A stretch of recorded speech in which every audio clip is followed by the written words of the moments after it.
جو علی اور معاویہ میں امن آپس میں نہ مانے وہ امن کی بات کس منہ سے کرتا ہے؟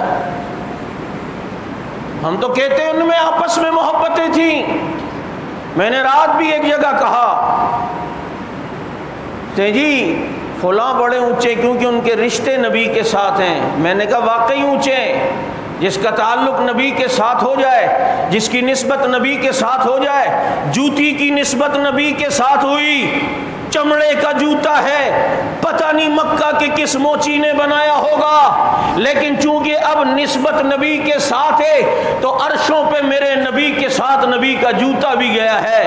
پتہ نہیں کون سی ایک کپاس سے پیغمبر کے کپڑے بنائے گئے ہوں، لیکن جب وہ نبی کا لباس بنا تو جہاں معراج میں نبی گئے وہاں لباس نبی بھی ساتھ جا رہے ہیں، لباس پیغمبر بھی ساتھ جا رہے ہیں، کیونکہ جوتی کی نسبت اب نبی کے ساتھ ہو گئی ہے، کپڑوں کی نسبت نبی کے ساتھ ہو گئی ہے. لیکن اگر رشتہ داری کی نسبت نبی سے ہو تو وہ بہت اونچے ہیں، واقعی بہت اونچے ہیں. تو مجھے بتاؤ حضرت معاویہ نبی کے ساتھ رشتہ داری ہے یا نہیں؟ معاویہ کی بہن ام حبیبہ حضرت نبی صلی اللہ علیہ وسلم کی زوجہ ہیں یا نہیں؟ اور ابو سفیان نبی کے سسر ہیں یا نہیں؟ پھر اس رشتہ داری کا پاس رکھنا پڑے گا.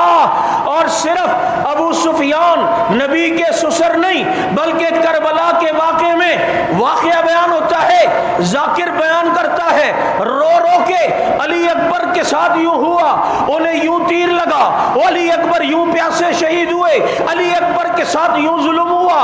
وہ آئے اور کہتے بابا کیا ہو گیا؟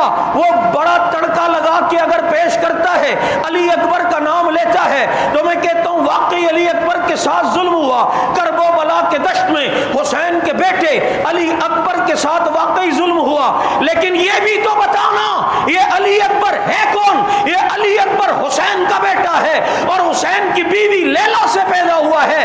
حسین کی بیوی لیلا، لیلا سے علی اکبر ہوا. اور یہ لیلا کون ہے؟ یہ لیلا کی اماں کا نام میمونہ ہے. اور یہ میمونہ کون ہے؟ یہ میمونہ کے ابا کا نام ابو سفیان ہے.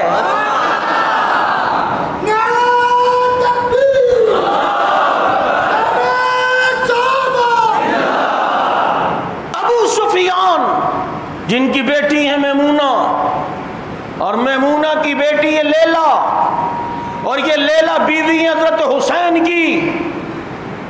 نفرتیں ہوں بنو امیہ کے ساتھ تو یہ محبتیں، یہ رشتے دیے جاتے ہیں. جیسے آج یہ بنو امیہ کو جس انداز میں پیش کر رہے ہیں، ہم کہتے ہیں